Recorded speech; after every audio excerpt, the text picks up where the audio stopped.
السلام علیکم ورحمۃ اللہ وبرکاتہ۔ دعا سے شروع کر لیتے ہیں۔ اعوذ باللہ من الشیطان الرجیم، بسم اللہ الرحمن الرحیم۔ اللہم صلی علی محمد وعلی آل محمد کما صلیت علی ابراہیم وعلی آل ابراہیم انک حمید مجید۔ اللہم بارک علی محمد وعلی آل محمد کما بارکت علی ابراہیم وعلی آل ابراہیم انک حمید مجید۔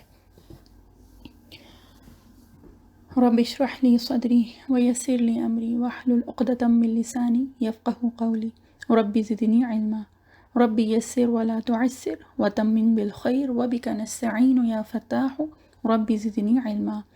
اللہم الہمنا رشدنا واعذنا من شرور انفسنا۔ اللہم انی اسألک حبک وحب من یحبک والعمل الذی یبلغنی حبک، آمین۔ ہم لوگوں کی اور صورتیں تو ہو گئی تھیں، اور ہم لوگوں نے ختم کیا تھا سورہ علق پہ، اور اس کے بعد سورہ قدر۔ اب سورہ بینہ انشاءاللہ شروع کرنی ہے۔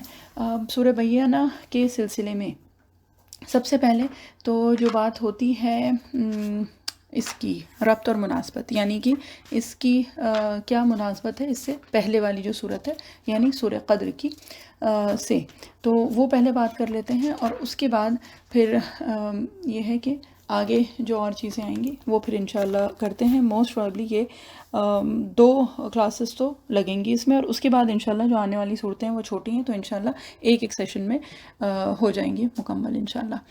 تو سورۃ البینہ، سب سے پہلے تو یہی بات کہ اختلاف ہے اس سلسلے میں کہ یہ مکی صورت ہے یا مدنی صورت ہے، اور اس میں بہت اختلاف ہے اس اعتبار سے کہ اس میں جو بات آئی ہے اہل کتاب کی، تو زیادہ تر جو بھی صورتیں آئی ہیں تو اس میں جب اہل کتاب کا ذکر آتا ہے تو وہ اکثر اور بیشتر وہ مدنی صورتیں ہوتی ہیں، اس وجہ سے کیونکہ اہل کتاب جو تھے وہ مکہ میں تو موجود نہیں تھے، وہ تو مدینہ میں موجود تھے، تو اس وجہ سے یہ ہے اختلاف، اور مختلف رائے ہیں اس سلسلے میں، اور اس کی بھی تطبیق انشاءاللہ کریں گے۔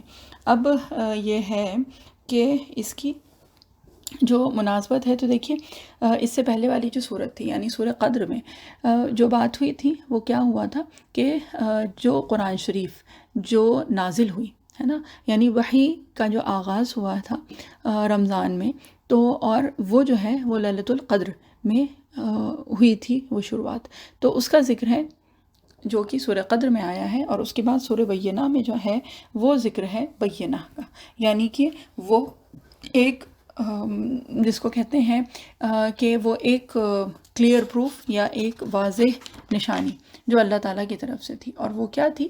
وہ تھی جو کہ ہے رسول من اللہ یتلو صحفا مطہرہ، کہ اللہ کا رسول جو پاک صحیفے پڑھ کر سناتے ہیں، ٹھیک؟ تو اب برس یہ ہے کہ یہ پاک صحیفے جو آئے ہیں اس کی بات اس صورت میں ہے، اور یہ پاک صحیفے کب آئے تھے اس کی بات جو ہے وہ اس سے پہلے والی صورت میں ہے، ٹھیک؟ اب یہ ہے کہ نبی کریم صلی اللہ علیہ وسلم کا ارشاد ہے کہ اللہ تعالیٰ یہ جو سورہ ہے اس کی قرأت کو سن کر ارشاد فرماتے ہیں کہ اے میرے بندے خوش ہو جا، اپنی عزت کی قسم میں تجھ سے دنیا اور آخرت کے احوال میں سے کسی پر سوال نہ کروں گا، اور تجھ کو جنت کے وہ مقام عطا کروں گا جس سے تو راضی ہو جائے گا۔ اور یہ جو ہے سورہ قدر سے اس طرح مناسبت ہے کہ سورہ قدر میں انزال قرآن کا ذکر ہے، ٹھیک ہے، یعنی کہ قرآن شریف کب اترا تھا اس کا ذکر ہے، اور کس طرح ہوا تھا، جو کیا ہے کہ جو دعوت کا ایک مقام ہے، ٹھیک ہے۔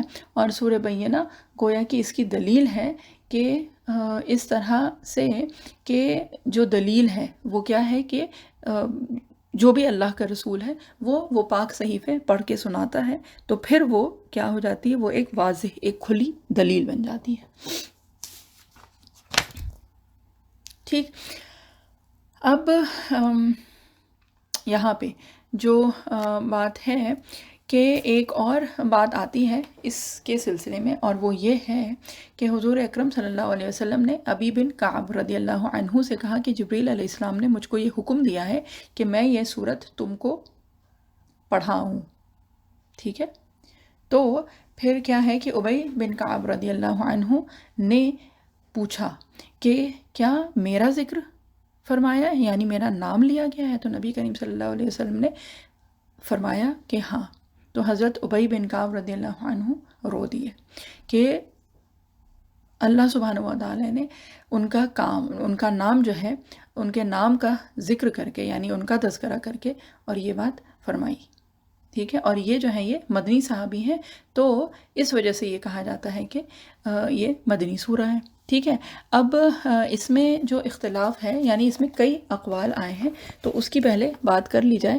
اور دیکھیں سورہ بینہ میں ایک جو چیز ہے کہ اس کی جو شروع کی جو آیت ہے، ایک تو پہلی آیت، تو پہلی آیت کے سلسلے میں تفاسیر جو ہیں وہ بہت مختلف آئی ہیں، یعنی کہ جو مفسرین اکرام ہیں ان کے الگ الگ اقوال ہیں اور بہت زیادہ اقوال ہیں.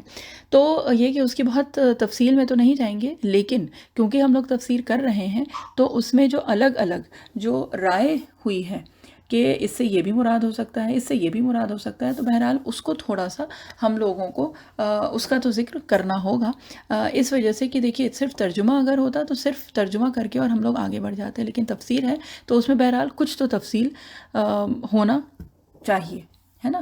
تو اس لیے یہ ہے کہ اس پہلی آیت میں جو بھی اقوال ہیں تو سب تو نہیں ذکر کر سکتے، لیکن یہ کہ کافی جو ہیں اور جتنی مختلف رائے ہیں تو وہ سب پھر انشاءاللہ ذکر کی جائیں گی. ٹھیک ہے، تو سب سے پہلے تو یہ ہے کہ یہ مکی ہے یا مدنی. ٹھیک، تو بات وہی ہے کہ اہل کتاب کا کیونکہ ذکر ہوا ہے اور پھر یہ جو حدیث آئی ہے ابی بن کعب رضی اللہ عنہ کے سلسلے میں جو کہ مدنی صحابی ہے. ٹھیک ہے، تو اس وجہ سے یہ کہا جاتا ہے کہ یہ مدنی سورہ ہے. لیکن اب اس کے ساتھ ساتھ ایک جو آئی ہے روایت، اور وہ ہے حضرت عائشہ رضی اللہ عنہا سے، اور وہ جو ہے وہ بھی ایک بہت قوی روایت ہے. ٹھیک ہے، تو اس کے مطابق کیا ہے کہ یہ یعنی سورہ بینہ جو ہے یہ مکی صورت ہے، یعنی کہ یہ ہجرت سے پہلے نازل ہوئی تھی. ٹھیک، اور پھر اس سلسلے میں حضرت عبداللہ بن عباس رضی اللہ عنہ کے دو قول ہیں، اور ان دو قول میں کیا ہے، ایک قول کے مطابق یہ مکی ہے اور ایک قول کے مطابق یہ مدنی صورت ہے. اب یہ کیسے ہو سکتا ہے نا. تو بات یہ ہے کہ مکی ہونے کا جو قول ہے حضرت ابن عباس رضی اللہ عنہ کا، تو وہ زیادہ قابل قبول ہے. ٹھیک ہے، اور عائشہ رضی اللہ عنہا بھی فرماتی ہیں کہ یہ مکی سورہ ہے. تو اس کی تطبیق جو کچھ اس طرح سے ہوئی ہے، تطبیق کا مطلب یہ ہے کہ یہ سارے اقوال ملا کے پھر ایک جس کو کہتے ہیں نا کہ واضح صورت جو نکل کے آتی ہے تو وہ کیا ہو سکتی ہے. ٹھیک ہے، تو وہ کچھ اس طرح سے لی گئی ہے کہ یہ مکی صورتوں میں بالکل جس کو کہتے ہیں نا کہ آخر زمانے میں نازل ہوئی تھی، یعنی مکی دور جو نبی کریم صلی اللہ علیہ وسلم کا گزرا ہے، یعنی ہجرت سے پہلے والا بالکل آخر کا جو دور ہے اس زمانے میں یہ نازل ہوئی ہوگی. ٹھیک ہے، تو اگر ویسے دیکھیں تو یہ پھر مکی ہی ہوئی، اور کیونکہ اتنے آخر زمانے میں ہوئی تھی کہ پھر جب نبی کریم صلی اللہ علیہ وسلم جب مدینہ آ گئے تو پھر اس کی وضاحت ہوئی. ٹھیک، اب ایک چیز یہ بھی ہے کہ جب مکہ میں تھے نبی کریم صلی اللہ علیہ وسلم تو اس وقت تو اہل کتاب کا ذکر کرنے کی کوئی ضرورت ہی نہیں تھی، لیکن یہ کیا ہے کہ یہ ایک طرح سے ایک قرینہ ہے، یعنی کہ ایک جس کو کہتے ہیں نا کہ سٹل طریقہ ہے جس طرح سے اللہ تعالیٰ نے نبی کریم صلی اللہ علیہ وسلم کو بتایا تھا اہل کتاب کے سلسلے میں بھی. ٹھیک، تو یہ ہے کہ مضمون کے اعتبار سے تو لگتا ہے کہ یہ مدنی ہے کیونکہ اہل کتاب کا ذکر جو ہے وہ مدینہ میں تھا، ہے نا. لیکن رجحان یہی ہے کہ یہ مکی دور کے آخر زمانے میں یہ آئی تھی. ٹھیک ہے نا، تو اب یہاں پہ شروع کرتے ہیں اور اس کے بعد پھر اس کے جو کئی اقوال آئے ہیں یعنی اس کے سلسلے میں، یعنی جو کہ یہ بات ہوئی ہے اس کی کہ مفسرین اکرام نے اس پہلی آیت کا الگ الگ معنی نکالے ہیں، معنی مراد لیے ہیں اور الگ الگ تفسیر اس کی ہوئی ہے. تو پہلے ایک سرسری طور پہ ترجمہ کر لیتے ہیں. اعوذ باللہ من الشیطان الرجیم، بسم اللہ الرحمن الرحیم. لم یکن الذین کفروا من اہل الکتاب والمشرکین منفکین حتی تأتیہم البینہ. کفار، اہل کتاب اور مشرکین بعض نہ آنے والے تھے. یہ کسی کا مائک کھلا ہوا ہے تو وہ میوٹ کر لیجیے پلیز. جزاک اللہ. Sister Sahar, in this ayat, in which para in the Quran? I am trying to find. It's in Juzamma, the 30th juz, and the number of the surah. Like in which para? Like 30th, 30th. Yeah.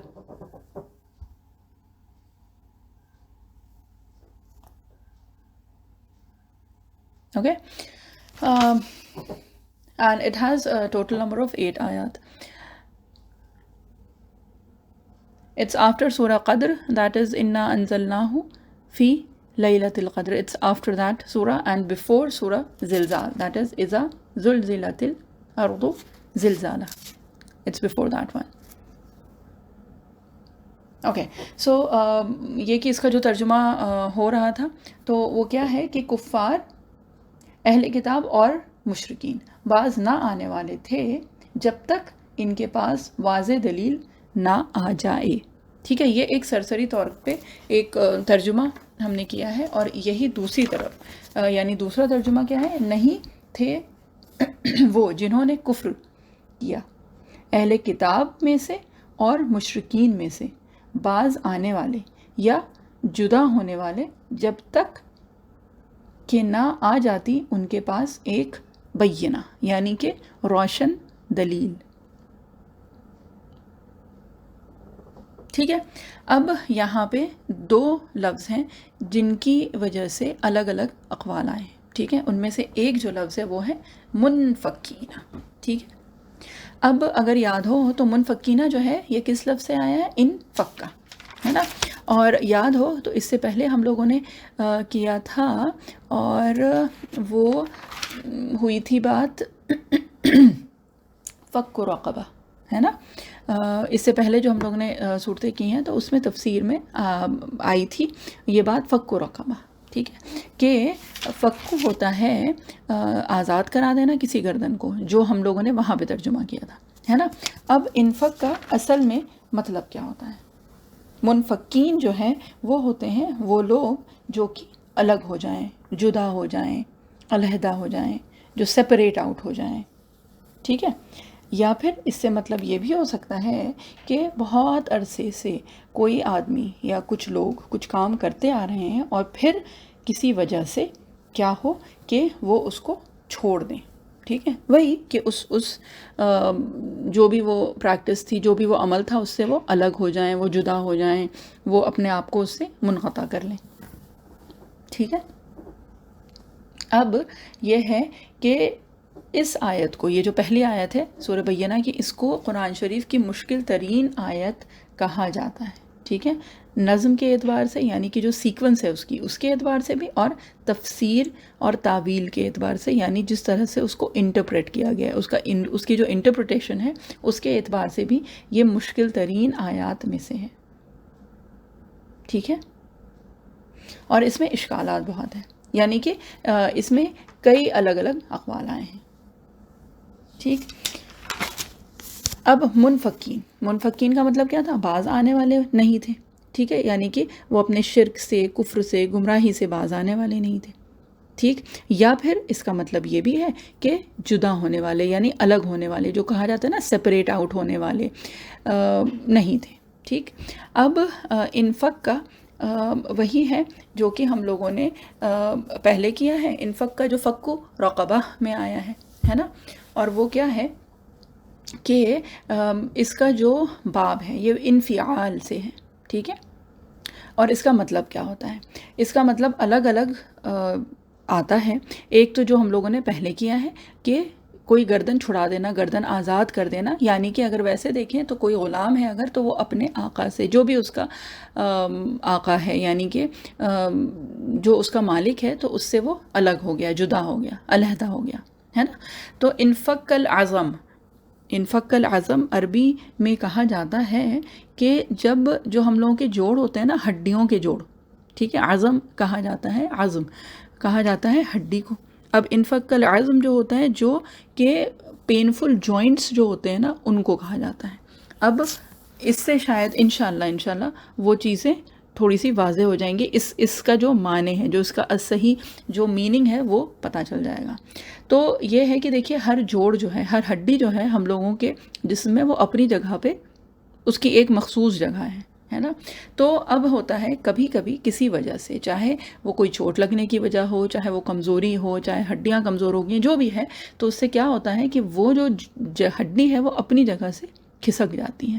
ٹھیک ہے، جب وہ تھوڑی سی بھی ادھر ادھر ہوتی ہے، جس کو ویسے جو عام ٹرمینالوجی میں ڈسلوکیشن کہا جاتا ہے نا، چاہے وہ ڈسلوکیٹڈ شولڈر ہو، ڈسلوکیٹڈ جوائنٹ ہو یا جو بھی ہو، تو وہ جو ہلکی سی کہ بظاہر وہ پتہ بھی نہیں چلتی ہے، لیکن جس کے ساتھ ہوتا ہے اس کو بہت شدید تکلیف ہوتی ہے نا.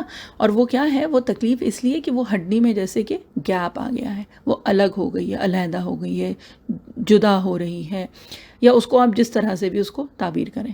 ٹھیک ہے، تو انفک العظم یعنی کہ انفک کا مطلب اب انشاءاللہ واضح ہو جائے گا. ٹھیک ہے، اب اس معنی کے لیے بہت سارے عربی میں الفاظ آئے ہیں. اسی طرح سے آیا ہے منقسم، ہے نا، تقسیم جو ہوتی ہے الگ الگ کر دینا، علیحدہ کر دینا.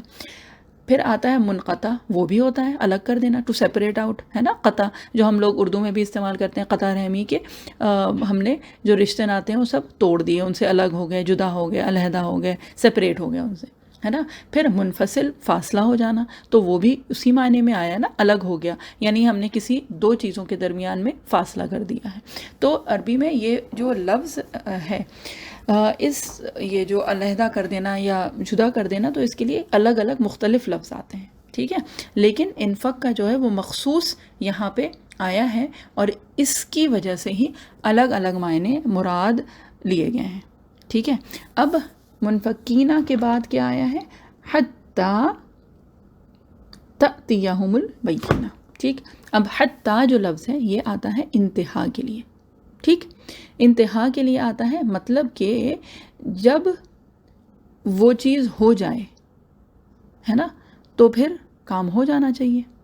مثال کے طور پہ ہم لوگ کہتے ہیں نا کہ جیسے مثال کے طور پہ کہ ہم نے کھانا نہیں کھایا یہاں تک کہ 2 بج گئے. اس سے مراد کیا ہوئی کہ جیسے ہی 2 بجے کے بعد پھر ہم نے کھانا کھا لیا. ٹھیک، تو یہاں پہ کیا ہے کہ حتیٰ جو ہے وہ انتہا کے لیے آیا ہے، یعنی کہ کفار جو تھے، مشرکین اور اہل کتاب میں سے، یہ لوگ ایمان لانے والے نہیں تھے یہاں تک کہ بینہ آ جائے. تو اس سے مطلب جو نکلتا ہے وہ کیا نکلتا ہے کہ جب بینہ آ گئی تو پھر یہ باز آ گئے، ہے نا. لیکن حقیقتاً کیا ہے، حقیقتاً تو ایسا نہیں ہوا تھا، کیونکہ جب بینہ آ گئی یعنی نبی کریم صلی اللہ علیہ وسلم اپنی وحی کے ساتھ، ٹھیک، جو اللہ تعالیٰ نے جو قرآن نازل فرمائی، جب اس کے ساتھ بھی نبی کریم صلی اللہ علیہ وسلم آئے تو پھر بھی یہ مشرکین اور یہ جو اہل کتاب تھے یہ ایمان تو نہیں لائے. تو پھر جو لوگ یہ اس طرح سے ترجمہ کر رہے ہیں تو وہ ترجمہ تو پھر کچھ صحیح نہیں ہوا، ہے نا. کہ قاعدے سے تو یہ ہونا چاہیے تھا کہ حتیٰ جب آ گیا یعنی کہ جب بینہ، حتیٰ تأتیہم البینہ، یہاں تک کہ بینہ آ گئی، یعنی کہ جب بینہ آ گئی تو پھر یہ سب کے سب ایمان لے کے آ گئے. لیکن اصل میں تو یہ بات ہوئی ہی نہیں، ہے نا. تو پھر اب اس کا کیا مطلب ہے؟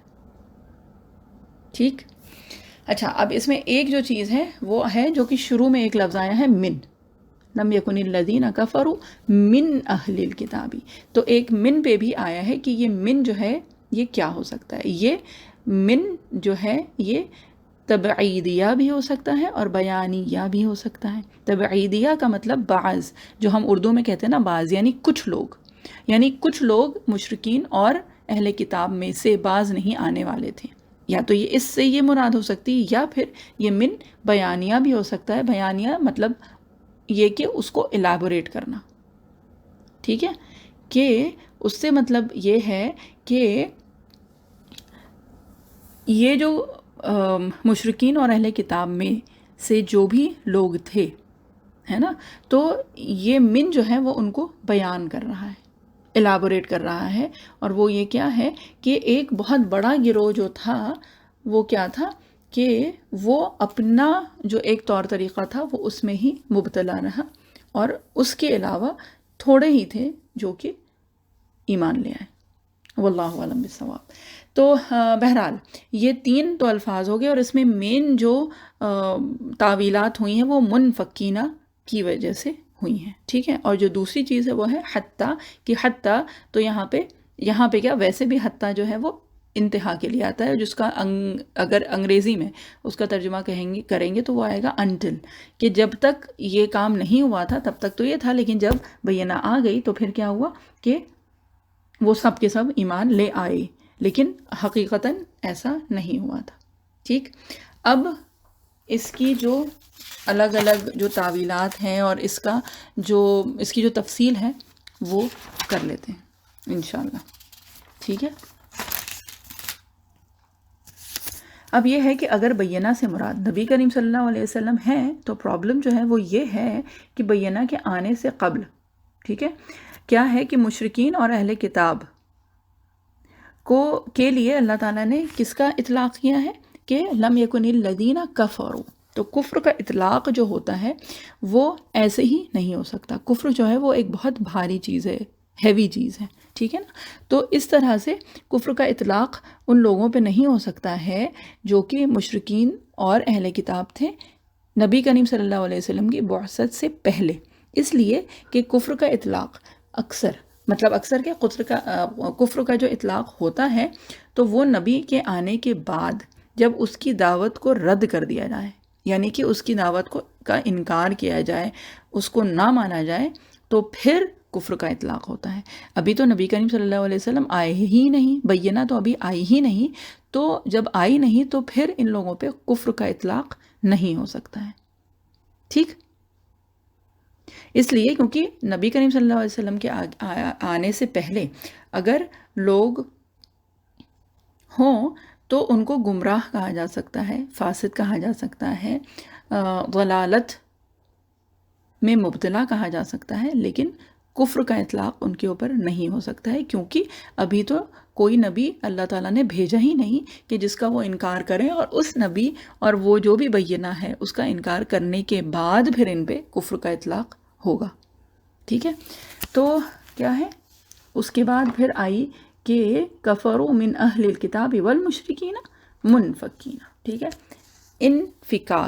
انفکاک یہ جو ہے یہ اس کا باب ہے، جو اصل لفظ ہے وہ کیا ہے، فک کا، ٹھیک ہے، جدا ہونا، فک و رقبہ جو ہم لوگوں نے پہلے کیا تھا، ٹھیک ہے۔ اب فک کا یہ جو انفکاک یہ جو ہے یہ انفعال سے ہے، یعنی کہ یہ فعل جو ہے یہ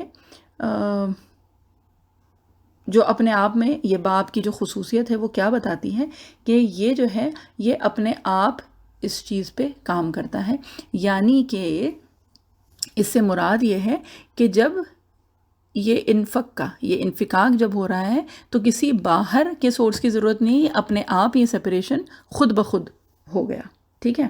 اب فک کا یہ پہلے ہم لوگوں نے بات کی تھی نا لغت کے اعتبار سے، تو جو فا سے شروع ہوتے ہیں کچھ جو ثلاثی مجرد یعنی کچھ جو روٹ ورڈز ہیں جو فا سے شروع ہوتے ہیں، تو ان میں معنی جو آتے ہیں وہ ہوتے ہیں الگ ہونے کے، ٹھیک ہے، یعنی علیحدہ ہونے کے، جدا ہونے کے۔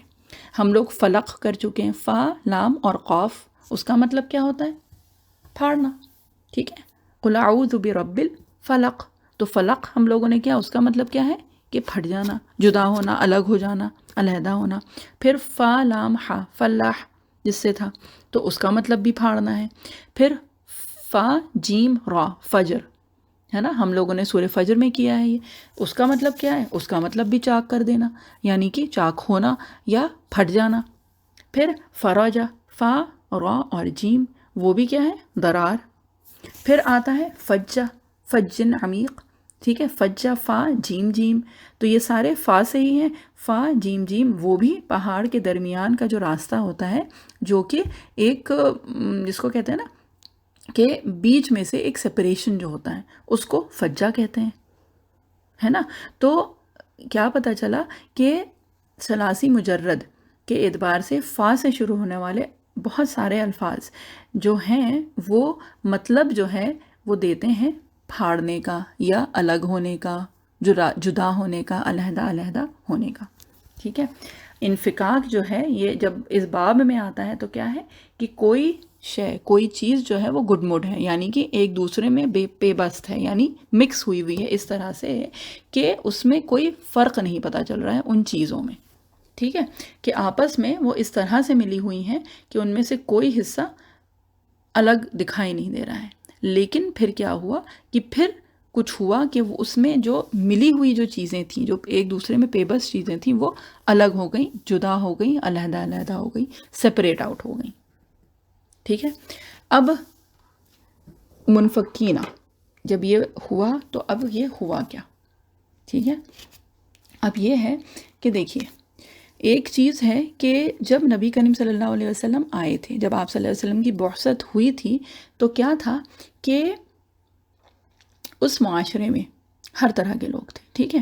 اب مکہ کا اس وقت معاشرہ اگر دیکھیں تو کیا تھا کہ اس وقت کے اعتبار سے بدترین معاشرہ تھا، اس لیے کہ اخلاق کی پستی تو وہ تو ہم لوگ پہلے بھی کئی صورتوں میں کر چکے ہیں، سورہ ماعون میں کیا ہے، اور اسی طرح سے بہت ساری صورتوں میں یہ ذکر آیا ہے کہ اخلاقی پستی ان لوگوں کے اندر تھی. یہ جو بات ہے یہ سورہ فجر میں بھی آئی ہے اور صورتوں میں، سورہ ماعون ہے، ان سب میں ہم لوگوں نے یہ کی ہے، سورہ لحم میں پڑھ چکے ہیں. تو کیا تھا کہ اخلاقی اعتبار سے بہت پستی تھی. ٹھیک ہے. اب اس جس کو کہتے ہیں کہ اندھیرے والے ماحول میں شرک وہاں پہ اپنے عروج پہ تھا اس وقت. ٹھیک ہے. تو ماحول کے اعتبار سے یہ کیا تھا کہ بہت برے حالات تھے وہاں کے. لیکن اس میں بھی کیا تھا کہ ابو بکر صدیق رضی اللہ عنہ جیسے لوگ بھی تھے، اور ان سے پہلے اگر دیکھیں تو ورقہ ابن نوفل بھی موجود تھے وہاں پہ، کہ وہ اس وقت حق کی تلاش میں، وہ کیا تھا ان کا کہ ان کے بارے میں آتا ہے کہ وہ شام بھی گئے تھے، انہوں نے اپنی یہ عبرانی زبان بھی سیکھی تھی، اور وہ عالم تھے، یعنی حق کی تلاش تھی ان کو اور وہ کرتے رہے. ایسا نہیں ہے کہ اس معاشرے میں رہ کے وہ اسی شرک میں اور انہی گناہوں میں مبتلا ہو گئے، انہوں نے تو ایسا نہیں کیا. اور جب نبی کریم صلی اللہ علیہ وسلم کو خدیجہ رضی اللہ عنہا لے کے گئی تھی ان کے پاس، تو انہوں نے کیا فرمایا تھا؟ انہوں نے ایک حسرت ظاہر کی تھی، اور وہ کیا تھی کہ اگر کاش کہ میں اس وقت زندہ ہوں جب آپ کی قوم آپ کو نکالے گی، ہے نا. تو اس وقت تو نبی کریم صلی اللہ علیہ وسلم بہت حیران ہوئے تھے کہ اچھا یہ لوگ مجھے نکالیں گے. تو ورقہ ابن نوفل نے کیا فرمایا تھا کہ ہاں جو بھی اس طرح کا پیغام لے کے آیا ہے یہ وہی ناموس ہے جو کہ موسیٰ اور عیسیٰ علیہ السلام پہ آیا تھا، اور یہی آپ کے اوپر آیا ہے. اور جب بھی کوئی بھی پیغمبر یہ پیغام لے کے آیا ہے تو پھر کیا کیا ہے کہ اس کے لوگ اس کے خلاف ہو گئے ہیں. اور نبی کریم صلی اللہ علیہ وسلم کو گویا کہ انہوں نے یہ پہلے ہی اس چیز کا اندازہ ہو گیا تھا کہ نبی کریم صلی اللہ علیہ وسلم کی قوم پھر بالآخر ان کو نکالے گی اس جگہ سے، یعنی مکہ سے. تو اگر ویسے دیکھیں تو اس معاشرے میں ورقہ ابن نوفل بھی موجود تھے. ٹھیک ہے. اور اسی طرح سے سیرت میں اگر دیکھیں تو بہت لوگوں کے نام آتے ہیں، ہے نا، جو کہ کیا تھے کہ اس معاشرے میں رہنے کے باوجود وہ شرک سے پاک تھے. اور اس میں جو ہے ابو بکر صدیق رضی اللہ عنہ کا نام آتا ہے. ٹھیک ہے. حضرت عثمان رضی اللہ عنہ وہ بھی تھے اسی میں ہی موجود، اسی معاشرے میں موجود تھے، ہے نا. تو یہ ہے کہ اس میں یہ لوگ بھی موجود تھے. اور اس کے علاوہ اگر دیکھیں کہ یہ لوگ یعنی ابو بکر صدیق رضی اللہ عنہ، عثمان رضی اللہ عنہ، یہ ظاہری طور پہ بھی اور باطنی طور پہ بھی یہ لوگ نیک بھی تھے، متقی بھی تھے. اور جیسے ہی حق آیا سامنے تو کیا ہوا، فوراً انہوں نے اس کی تصدیق کر لی. ٹھیک. اب اس کے علاوہ اسی معاشرے میں کچھ اور لوگ بھی تھے، جو کون تھے؟ جو کہ ظاہری طور پہ تو اچھے تھے، نیک تھے. ٹھیک ہے. یعنی کہ بڑے سخاوت والے تھے اور بڑے جس کو کہتے ہیں کہ عصبیت والے تھے. ٹھیک ہے. اور اسی معاشرے میں ہر طرح کے، اور کسی بھی سوسائٹی میں اگر دیکھیں، آج کی سوسائٹی میں بھی تو اچھے لوگ بھی ہوتے ہیں اور برے لوگ بھی ہوتے ہیں. اسی طرح سے مثال کے طور پہ مدینہ کا اگر معاشرہ دیکھیں تو اس وقت کا یعنی نبی کریم صلی اللہ علیہ وسلم کے آنے کے بعد مدینہ کا معاشرہ کیا تھا کہ بہترین تھا. اگر مثال دی جائے، مثالی معاشرہ تو وہ مدینہ کا تھا، مگر اس میں بھی کون تھے؟ یہ منافقین موجود تھے، ہے نا. تو ہر معاشرے میں وہی ہوتا ہے کہ میجورٹی ٹھیک ہے اچھی یا بری ہو سکتی ہے، لیکن ہر انسان اسی معاشرے میں رہ کے مختلف بھی ہوتا ہے نا. تو اب اگر مکہ کا معاشرہ ہم لوگ دیکھیں تو وہاں پہ ان لوگوں کی بات ہوئی، ٹھیک ہے. تو بیسیکلی جو بات سمجھانے والی ہے یہاں پہ وہ یہ ہے کہ ہر معاشرے میں لوگ ہوتے ہیں، اور ایک بات جو ہے نا وہ یہ ہے کہ کچھ لوگوں کے اندر وہ کفر اور عناد، وہ جو تکبر ہوتا ہے، وہ ساری جو چیزیں ہوتی ہیں وہ اندر موجود ہوتی ہیں لیکن ظاہر نہیں ہوتی ہیں، ٹھیک ہے. تو جس کو کہا جاتا ہے کہ پوٹینشل کفر جو تھا، کفر بالقوہ، ٹھیک ہے، یعنی کہ ان کے اندر وہ قوت موجود تھی لیکن ابھی ظاہر کچھ بھی نہیں ہو رہا تھا، ابھی سب جو ہے وہ ایک ساتھ رہ رہے تھے اور کسی میں کوئی فرق محسوس نہیں ہو رہا تھا، ٹھیک. اسی طرح سے جو اچھے لوگ تھے وہ بھی ان کے اندر ہی موجود تھے، یعنی ان کے اندر وہ نیکی کا، وہ تقوی کا، وہ ساری جو چیزیں تھیں ان کا پوٹینشل موجود تھا، لیکن ابھی سوسائٹی میں وہ سب لوگ ایک ساتھ رہ رہے تھے. یعنی اسی سوسائٹی میں ابو جہل بھی رہ رہا تھا، ابو بکر صدیق رضی اللہ عنہ، عثمان رضی اللہ عنہ بھی وہیں رہ رہے تھے، ورقہ ابن نوفل بھی وہیں تھے، پھر یہ جو ہیں حضرت سعید رضی اللہ عنہ کے والد جو تھے زید بن عمر بن نفیل، وہ بھی اسی میں ہی تھے. ان کا ذکر اس لیے کیونکہ یہ نیک تھے اور موحد تھے، لیکن نبی کریم صلی اللہ علیہ وسلم کی وحی سے پہلے ہی ان کا انتقال ہو گیا تھا، تو یہ بھی وہیں پہ ہی موجود تھے. اور اسی میں ہی عمر رضی اللہ عنہ، حمزہ رضی اللہ عنہ موجود تھے. یہاں پہ ہی پھر ابو جہل بھی موجود تھا، اور ابو لہب بھی اسی سوسائٹی میں، اسی معاشرے کا حصہ تھے یہ لوگ بھی، ٹھیک ہے. تو اب کیا ہے، یہ ہے کہ ان لوگوں میں کسی میں کفر بالقوہ، ٹھیک ہے، یعنی پوٹینشل کفر موجود تھا، کچھ لوگوں میں جو تھا وہ پوٹینشل ایمان، تقوی یہ موجود تھا، ہے نا. اب کیا ہوا کہ نبی کریم صلی اللہ علیہ وسلم کی جب بعثت ہوئی، جب نبی کریم صلی اللہ علیہ وسلم مبعوث ہوئے اور جبرائیل علیہ السلام نبی کریم صلی اللہ علیہ وسلم کے پاس آئے یہ وحی لے کے، تو کیا ہوئی کہ یہ بینہ آ گئی، ہے نا. اب جب یہ بینہ آئی تو پھر کیا ہوا کہ یہ جو معاشرہ تھا جو بظاہر جس میں سب لوگ مور اور لیس ایک طرح کے دکھ رہے تھے، یہ بینہ آنے کے بعد کیا ہوا کہ یہ سب جو ہیں یہ کیٹیگریز علیحدہ علیحدہ ہو گئیں، یہ سب کیٹیگریز جو ہیں یہ سپریٹ آؤٹ ہو گئیں، جس کو کہا جاتا ہے نا کہ فلٹر آؤٹ ہو گئیں یا چھن گئیں. اور پھر جو ہم لوگوں کے ہاں وہ ایک محاورتاً کہا جاتا ہے نا کہ دودھ کا دودھ اور پانی کا پانی ہو گیا، یعنی کہ پھر حقیقت سامنے آ گئی، ٹھیک ہے. تو نبوت اور رسالت کے آنے سے قبل کیا ہوتا ہے کہ حق اور باطل، خیر اور شر، نیکی اور بدی، کفر اور شکر، یہ سب جو ہوتا ہے یہ سب مکس ہوا ہوا ہوتا ہے، ٹھیک ہے. لیکن جب وحی، نبوت اور رسالت اور صحیفے جب یہ آ جاتے ہیں، جب یہ بینہ آ جاتی ہے، تو پھر کیا ہوتا ہے، یہ ساری چیزیں جو ہیں یہ سپریٹ آؤٹ ہو جاتی ہیں، ٹھیک ہے. تو اس اعتبار سے اگر اس سوسائٹی میں دیکھیں تو الگ الگ کیٹیگریز کے لوگ تھے، ٹھیک ہے.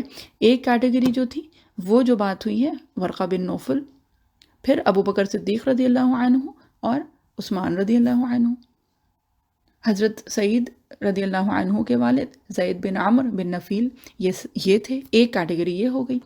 پھر ایک کیٹیگری وہ ان لوگوں کی کہ جن میں خیر اور صلاحیتیں، جو سعادت تھی وہ تھی لیکن وہ مضمر تھی، یعنی اندر تھی لیکن اس پہ کچھ غلاف آ گیا تھا، اس پہ کوئی کورنگ ہو گئی تھی.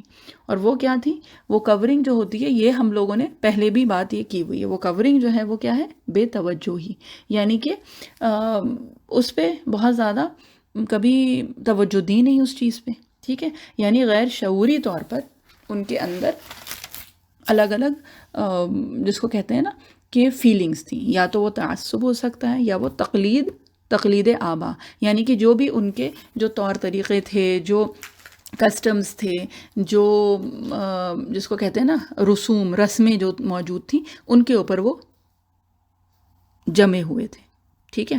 تو اس غلاف کو اترنے میں تھوڑا سا وقت لگا، ٹھیک ہے. یعنی کہ بینہ تو آئی، نبی کریم صلی اللہ علیہ وسلم کی بعثت تو ہوئی، لیکن فوری طور پہ وہ لوگ ایمان نہیں لائے، کیا تھا کہ وہ پھر جب وہ بینہ بڑھی، یعنی اس کی انٹینسٹی جیسے جیسے تیز ہوئی، وہ اللہ تعالیٰ کا نور جو نور وحی تھا جیسے جیسے وہ ظاہر ہوا، تو پھر وہ جو ایک کورنگ تھی، وہ جو ایک غلاف تھا، وہ پگھل گیا، ٹھیک ہے، اور پھر اندر سے وہ جو خیر تھی وہ برآمد ہو گئی، ٹھیک. اور اس کی مثال جو آتی ہے وہ آتی ہے حضرت حمزہ رضی اللہ عنہ اور حضرت عمر رضی اللہ عنہ، کہ وہ فوراً ایمان نہیں لائے تھے، بلکہ اگر ویسے دیکھیں تو نبی کریم صلی اللہ علیہ وسلم نے تو دعا کی تھی، اور اس دعا میں کیا تھا، نبی کریم صلی اللہ علیہ وسلم نے ابو جہل کو اور عمر رضی اللہ عنہ کو ایک لیول پہ رکھا تھا، کیونکہ بظاہر یہ لوگ ایک لگتے تھے، بظاہر، ہے نا، لیکن جو حقیقت تھی وہ تو اللہ تعالیٰ کو پتہ تھی نا. تو نبی کریم صلی اللہ علیہ وسلم نے تو ان دونوں کو ایک پلڑے پہ رکھا تھا، یعنی ایک وزن پہ رکھا تھا، ہم وزن لگتے تھے یہ لوگ بظاہر، ٹھیک ہے، ابو جہل اور حضرت عمر فاروق رضی اللہ عنہ، ٹھیک. تو نبی کریم صلی اللہ علیہ وسلم نے تو ان کو ایک لیول پہ رکھا، لیکن حقیقت جو ہے وہ تو اللہ تعالیٰ کو معلوم تھی، یعنی کہ جب وہ بینہ آئی تو پھر یہ ابو جہل اور حضرت عمر بن خطاب رضی اللہ عنہ، پھر ان کا جو فرق تھا وہ واضح ہوا، ٹھیک ہے، یعنی کہ پھر یہ لوگ علیحدہ علیحدہ ہوئے، پھر یہ لوگ جدا ہوئے، ان لوگوں میں جو فرق تھا وہ پتہ چل گیا جب یہ فرقان آئی، ہے نا، یہ جو سپریٹر جس کو کہا جاتا ہے نا، فرقان، فرق کرنے والا. اور اسی لیے حضرت عمر رضی اللہ عنہ کا نام عمر فاروق اس لیے رکھا گیا نا کہ وہ حق اور باطل میں فرق کرنے والا. تو بہرحال یہ کہ جب یہ بینہ آئی تو پھر یہ جو سارے لوگ اس معاشرے میں موجود تھے نا، ان کا فرق پتہ چل گیا، ہے نا. تو سمجھ میں آ رہی ہے یہ بات.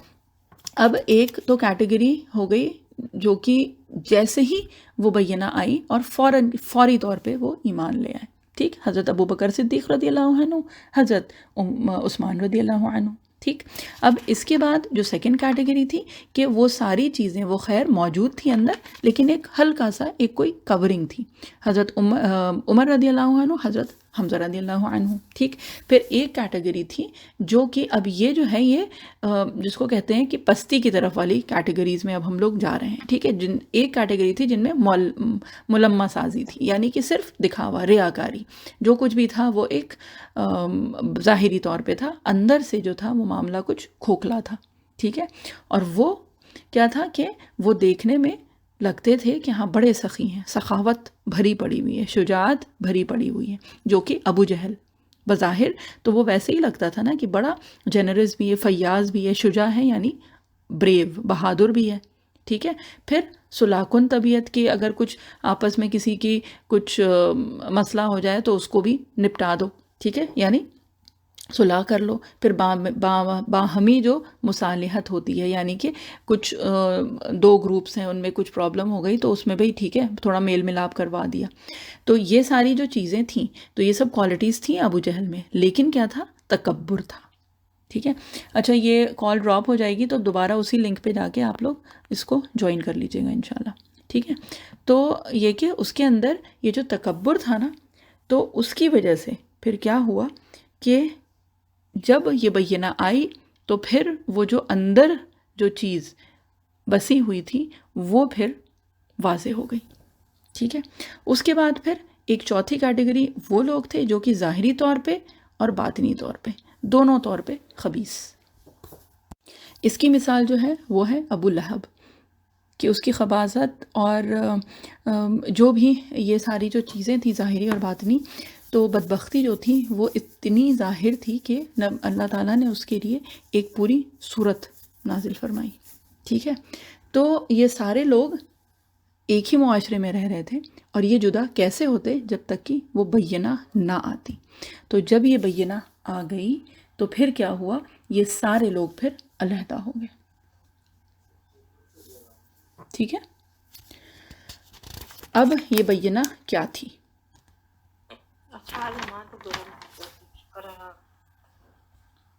یہ کسی کا مائک پھر سے کھلا ہوا ہے، جی یہ ہم نے میوٹ کر دیا ہے کیونکہ بیچ بیچ میں آواز آتی ہے تو پھر ڈسٹربنس ہونے لگتا ہے نا.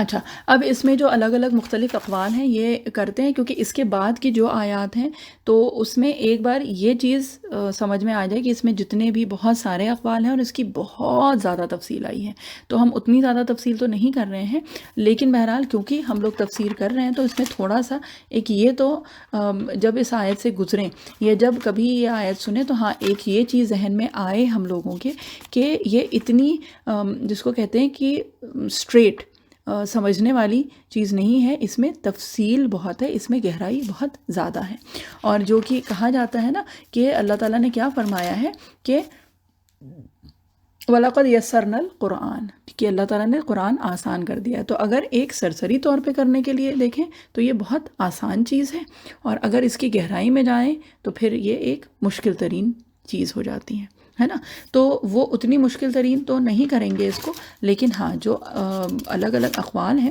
تو وہ تو پھر تھوڑا سا حق بنتا ہے کہ وہ ہم لوگ کریں اس کو، ٹھیک ہے۔ تو اس آیت میں ایک ہے الگ الگ ہم اقوال بیان کر رہے ہیں، ٹھیک ہے، اور یہ ایک کے بعد ایک ہم پھر یہ بتاتے جائیں گے، اور وہ کیا ہے کہ اس آیت میں پہلی بات جو ہے وہ ان کفار کے موقف کی ترجمانی کی گئی ہے، یعنی کہ یہ اللہ تعالیٰ یہ خود اپنے الفاظ نہیں فرما رہے ہیں، بلکہ جو کفار جو تھے ان کے ذہن کی جو چیز ہے وہ اللہ تعالیٰ نے یہاں پہ ذکر کی ہے، ٹھیک ہے، اور وہ اس کا ترجمہ پھر کچھ اس طرح ہوگا کہ وہ کہتے تھے کہ ہم ایمان نہیں لائیں گے جب تک کہ کوئی معجزہ، کوئی واضح دلیل، کوئی میریکل ہمارے سامنے نہ آ جائے، ٹھیک ہے۔ اور یہ جو ہے یہ بات الگ الگ جگہ سورہ بنی اسرائیل میں بھی اس کا ذکر ہوا ہے، اور الگ الگ جگہ قرآن شریف میں، جیسے کہ اور قومیں جو تھیں وہ کیا کہتی تھیں کہ جب تک کہ کوئی کھلی واضح دلیل نہ آ جائے، یا پھر یہ کہ کوئی فرشتہ ہمارے پاس یہ کتاب لے کے نہ آئے، تب تک ہم یہ نہیں مانیں گے۔ تو یہ گویا کہ جو آیت کی کا جو شروع کا حصہ ہے وہ گویا اس طرح سے ہے کہ اللہ تعالیٰ ان کا جو موقف ہے، یعنی وہ جو کہتے تھے وہ بتا رہے ہیں یہاں پہ، ٹھیک ہے۔ تو آیت کا یہ حصہ جو ہے یہ حکایتاً ہے کہ کفار اور یہ لوگ جو ہیں ان کا موقف بتایا گیا ہے کہ وہ اس طرح سے کہہ رہے ہیں، ٹھیک۔ تو ایک بات تو یہ ہو گئی۔ اب یہ ہے کہ اس سے اور کیا کیا مراد ہو سکتا ہے، تو یہ بات یہ جو ہے کہ یہ سورت جو ہے یہ نبوت اور رسالت کے مضمون پہ مشتمل ہے، ٹھیک ہے۔ تو قرآن جو ہے وہ ذکر، نصیحت، سبق آموزی کے لیے اور اور جس کو کہتے ہیں نا کہ رہنمائی کے لیے یا ہدایت کے لیے، تو یہ آسان کر دیا ہے اللہ تعالیٰ نے، ٹھیک ہے۔ لیکن اسی کے ساتھ ساتھ یہی قرآن جو ہے وہ علوم اور معارف اور حقائق اور اس کی جو گہرائی ہے اس کے اعتبار سے یہ مشکل ترین کتاب ہے۔ اور اگر صرف اس آیت کو دیکھ لیں، اور یہ ہم لوگ اس سے پہلے بھی کئی جگہ اس طرح کی بات کر چکے ہیں کہ اگر صرف اس ایک آیت کو دیکھ لیں تو یہ چیز پتہ چل جاتی ہے کہ ایک وقت یعنی ایٹ دا سیم ٹائم یہ آیت مشکل ترین بھی ہے، اور اگر سرسری طور پہ اس کو ترجمہ کر کے آگے نکلنا ہے تو یہ آسان بھی ہے، ٹھیک۔ تو کیا ہے کہ یہ منفقین جو ہے یہ منفقین عن المتقین یا مؤمنین تھے، یعنی کہ فاسد اور متقین سب ملے جلے تھے، مکسڈ تھے، ٹھیک ہے۔ جب بینہ آئی تو وہ جدا ہو گئے، اور یہ جدا ہونے والے نہیں تھے جب تک کہ یہ بینہ نہ آ جاتی، ہے نا، یعنی وہ پورا معاشرہ جو تھا وہ تو ایک ساتھ ملا ہوا ہی تھا نا، جب یہ بینہ آئی تو پھر یہ الگ الگ ہو گئے، یہ جدا ہو گئے۔ اب اس میں ایک اور کیٹیگری ہے جو کہ موجود ہے، اور جو وہاں پہ یعنی اگر اس وقت کے اعتبار سے لیں تو مدینہ میں یہ لوگ موجود تھے، اور وہ کون تھے؟ منافق، ٹھیک ہے۔ تو یہ اگر کیٹیگری کے حساب سے دیکھیں تو 4 کیٹیگریز ہم لوگوں نے کی ہیں، اور یہ جو ہے پھر یہ 5ویں کیٹیگری جو کہ یہ جو تھے جو منافقین تھے، ٹھیک ہے۔ تو منافقین کو پھر سپریٹ آؤٹ کرنے کے لیے کیا ہوا کہ ان کے لیے پھر اللہ تعالیٰ نے پھر یہ جو ہوتی ہے نا امتحان، یہ جو ابتلا، جو آزمائشیں جو آتی ہیں، پھر ان سے کیا ہوتا ہے کہ ان سے پھر اللہ تعالیٰ پاک کر دیتے ہیں، یعنی الگ کر دیتے ہیں، ایک فلٹر آؤٹ کر دیتے ہیں، جو کہ باطنی طور پہ جو متقی ہیں اور جو منافق ہیں ان کو، ٹھیک ہے. تو پہلی بینہ جو آئی تو اس میں یہ جو کیٹیگریز تھیں وہ الگ ہو گئی، یعنی حضرت ابوبکر صدیق رضی اللہ عنہ الگ ہو گئے، اور یہ کہ پھر جو کیٹیگریز ہیں یعنی عمر رضی اللہ عنہ اور ابو جہل الگ ہو گئے. آپ صلی اللہ علیہ وسلم نے تو دونوں کو ایک ہی اس پہ رکھا تھا. ٹھیک ہے. اور ابو لہب جو ہے وہ الگ ہو گیا، یعنی کہ پتہ چل گیا سب کو واضح طور پہ کہ کون کس کیٹیگری میں آتا ہے. ٹھیک. اور جو ففتھ کیٹیگری ہے یعنی منافقین کی، کہ بظاہر تو لگتا ہے نا کہ وہ ایمان والے ہیں، وہ ساری چیزیں کرتے ہیں، لیکن جب امتحان، جب سختی، وہ ابتلا جو آتی ہے، وہ آزمائشیں جب آتی ہیں تو پھر جو ہے کہ سب کی حقیقت واضح ہو جاتی ہے. ٹھیک ہے. اب اسی کا ہی ایک جو ترجمہ ہوا ہے وہ کچھ اس طرح سے ہوا ہے کہ ابن کیسان رحمۃ اللہ علیہ انہوں نے کیا ہے، اور وہ کچھ اس طرح سے کیا ہے کہ یہ جو اہل کتاب جو تھے، ہے نا، یہ اپنی کتابوں کو بہت عقیدت سے مانتے تھے. ٹھیک ہے. جس کو کہا جاتا ہے نا very committed to their books جو ان کی تھیں. اور یہ ان کو ظاہر سی بات ہے حق بھی مانتے تھے، اور وہ یہ کہتے تھے کہ ان کی کتابوں میں ایک نبی آخر الزماں کا ذکر ہے، کہ آخر زمانے میں جو کہا جاتا ہے نا پرومسڈ میسنجر، تو دا فائنل میسنجر، تو وہ ان کی کتابوں میں بھی اس کا ذکر ہے اور وہ اس کا انتظار کرتے تھے. ٹھیک ہے. اب بات جو ہے وہ یہ ہوئی کہ آئرونیکلی جب یہ آیا پیغمبر، جب یہ نبی آخر الزماں آیا، when this promised messenger، یہ فائنل میسنجر نبی کریم صلی اللہ علیہ وسلم جب آئے، تو کیا ہوا کہ پھر انہوں نے ایمان نہیں لائے یہ اہل کتاب اس آخر الزماں نبی پہ صلی اللہ علیہ وسلم. ٹھیک ہے. تو کیا ہے کہ جن کتابوں کو یہ لے کے چلتے تھے، جن کو مانتے تھے، جن کو صحیح مانتے تھے، اور جس میں یہ پیشن گوئیاں تھیں اس نبی کے آنے کی، اور یہ اس کو حق بھی مانتے تھے، اس میں ایمان رکھتے تھے، لیکن جب یہ نبی آیا، جب یہ پیغمبر آیا، تو کیا ہوا کہ پھر یہ الگ ہو گئے اپنی ان کتابوں سے، یعنی اس چیز پہ ایمان لانے سے یہ الگ ہو گئے، یہ جدا ہو گئے. ٹھیک. تو یہ ایک اور توجہ ہے جو کہ بیان کی گئی ہے. ٹھیک. اب اس کے بعد جو ہے وہ کیا بات ہے، اب آئیں گے اس کی دوسری آیت پہ. رسول من اللہ یتلو صحفا مطہرہ، یعنی اللہ کا رسول جو پاک صحیفے پڑھ کر سنائے. ٹھیک ہے. تو اب یہ بات ہو رہی ہے بینہ کی، کہ وہ بینہ ہے کیا، وہ کیا بینہ تھی، وہ تھی کیا چیز کہ جس کے آنے سے اور جس کے آنے کے بعد پھر یہ سب کچھ ہونا تھا. ٹھیک. کہ وہ بینہ کیا ہے، رسول اللہ کی طرف سے جو پڑھتے ہوں وہ صحیفے یا وہ اوراق جن میں لکھی ہوئی ہوں کتابیں یا احکام جو بالکل واضح ہوں.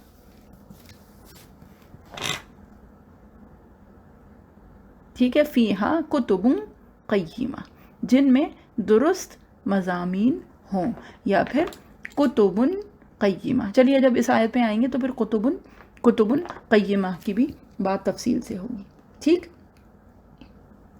تو یہ جو بینہ ہے یہ کیا ہے، رسول من اللہ، اور صرف رسول من اللہ نہیں ہے، یتلو ہے، یعنی کہ صرف رسول نہیں ہے بلکہ یتلو صحفا مطہرہ. ٹھیک ہے. کہ صرف رسول نہیں بلکہ اللہ کا رسول جو پاک صحیفے پڑھ کر سنائے. ٹھیک. اب اس سے پہلے ایک جو چیز ہے وہ ہے کہ بانا یبینو، یہ جو آتا ہے یہ آتا ہے جب دو چیزوں کے درمیان آپ کوئی فصل کریں، یعنی فاصلہ کر دیں، جو اس سے پہلے ہم لوگوں نے بات کی تھی، جدا ہونا، علیحدہ کر دینا، وہ والی بات ہے. ٹھیک ہے. تو کیا ہے کہ بہت بلند مرتبہ رسول جو کہ سنائے پڑھ کے پاک صحیفے. ٹھیک ہے. اب کیا ہے کہ صرف کتاب یا صرف رسول جو ہے وہ بینہ نہیں ہو سکتا ہے. ٹھیک ہے، تو کیا ہے کہ ایک شخصیت ہونا ہے، یعنی ایک معلم ہونا، ایک جس کو کہتے ہیں نا جو ٹیچر، معلم ہونا ضروری ہے، اس کی ضرورت ہے. صرف کتاب اگر ہوتی تو کیا اللہ تعالیٰ کے لیے یہ مشکل تو نہیں تھا. اللہ تعالیٰ کے لیے تو بہت آسان تھا کہ قرآن جو ہے وہ ایک کتاب کی شکل میں آ جاتی اور سب کے ہاتھوں میں آ جاتی. تو کیا اللہ تعالیٰ اس پہ قادر نہیں ہے؟ نعوذ باللہ. اللہ تعالیٰ تو قدرت رکھتے تھے اس چیز کی، ہے نا، قدرت رکھتے ہیں اس چیز کی. بات یہ ہے کہ صرف کتاب جو ہے وہ بینہ نہیں ہے، بلکہ کتاب بھیجی گئی اس رسول پہ، یعنی وہ شخصیت، وہ معلم جو ہے اس کی ضرورت تھی. اور یہ جو ہے بینہ جو ہے وہ کیا ہے کہ وہ معلم، وہ مبین اس کے ساتھ ہوا، یعنی وہ کتاب اور وہ رسول. وہ رسول جو اپنے کردار، اپنا جو عمل ہے نا، اس سے ایک مثال پیش کرے. ٹھیک.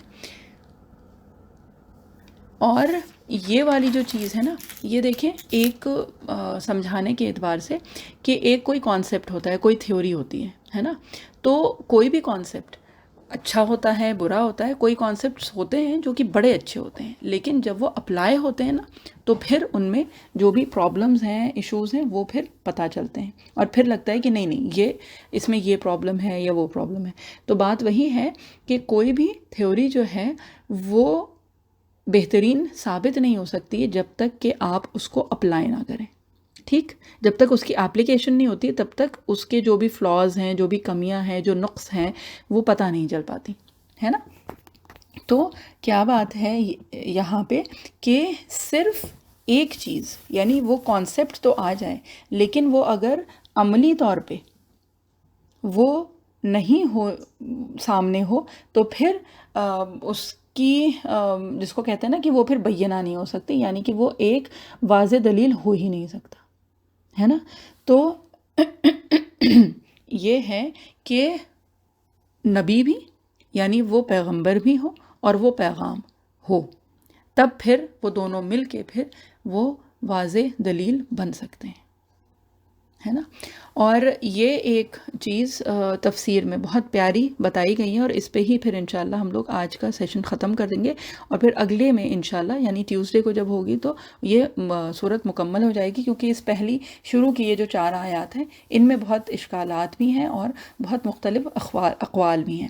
اور اس کے بعد پھر یہ کہ انشاءاللہ پھر سیدھی سیدھی آیتیں ہیں اور صرف اس کا ترجمہ اور بیسک جو تفسیر ہے وہ ہو کے اور یہ سورہ انشاءاللہ پھر مکمل ہو جائے گی. تو بات یہ ہے کہ اگر ویسے دیکھیں تو کانسیپٹ کے اعتبار سے قرآن شریف جو ہے وہ بہترین ہے. ٹھیک ہے. اس میں حکمت ہے، اس میں احکام ہے، احکام شریعت ہے، حلال اور حرام کی تمیز ہے، حکایات ہیں، بیان جس کو کہتے ہیں نا کہ اساطیر الاولین صرف نہیں ہے، لیکن اس میں اور لوگوں کی، یعنی پچھلی جو قومیں گزری ہیں ان کے قصے بھی موجود ہیں. تو یہ ساری چیزیں ہیں. ٹھیک. تو اگر صرف قرآن کو دیکھیں تو اس میں تو ساری چیزیں ہیں، اور بلکہ اگر دیکھیں تو جو ایک زندہ معجزہ، جو ایک لیونگ میریکل ہے تو وہ تو قرآن ہے. اللہ تعالیٰ نے وہ رکھا ہے. اور ویسے اگر دیکھیں تو آج کے زمانے میں فی زمانہ جو ایک چیز ہے کہ کتنے لوگ ہیں جو قرآن پڑھتے ہیں، اس کو سمجھتے ہیں، اس کو سمجھنے کی کوشش کرتے ہیں، اور کہیں اسی دوران اللہ تعالیٰ ان کو ہدایت سے سرفراز کر دیتے ہیں، ہے نا، یعنی وہ مسلمان ہو جاتے ہیں.